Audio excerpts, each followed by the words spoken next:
Hello everyone, আসসালামু আলাইকুম। Welcome back to my channel Iftiar Rahman Ayra. আজকে শেয়ার করছি মালবেরি বা তুতফলের আচার।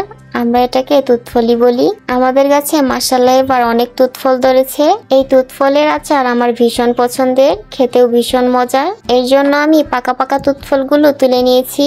এই তুতফলের আচারটা বানানো একদম সহজ, খেতেও হয় ভীষণ মজার। এর জন্য কড়াইয়ের মধ্যে দিয়ে দিচ্ছি সরিষার তেল। তেলটা ভালোভাবে গরম করে নিচ্ছি। তেলটা গরম হয়ে এলেই এর মধ্যে দিয়ে দিচ্ছি সেই তুতফলগুলো খুব ভালোভাবে ধুয়ে নিয়েছিলাম। এরপর এগুলো একটু নেড়েচেড়ে তেলের সাথে মিশিয়ে নিচ্ছি।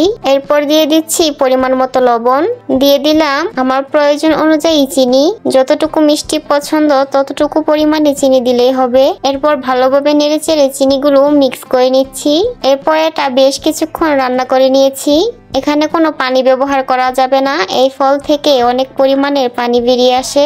এরপর দিয়ে দিচ্ছি তেজপাতা ও দারচিনি। এখানে আমি খুব বেশি মশলা অ্যাড করব না, শুধুমাত্র দুটো শুকনো মরিচ ও 5 ফোড়ন গুঁড়ো করে এখানে ব্যবহার করেছি। সেই গুঁড়ো করে রাখা 5 ফোড়ন ও শুকনো মরিচগুলো দিয়ে দিচ্ছি। এগুলো ভালোভাবে নেড়েচেড়ে মিক্স করে নিচ্ছি। এগুলো বেশ কিছুক্ষণ রান্না করে নিতে হবে। এগুলো থেকে অনেক পরিমাণে পানি বেরিয়ে আসে। রান্না করে নিতে নিতে পানিগুলো একদম শুকিয়ে ফেলতে হবে।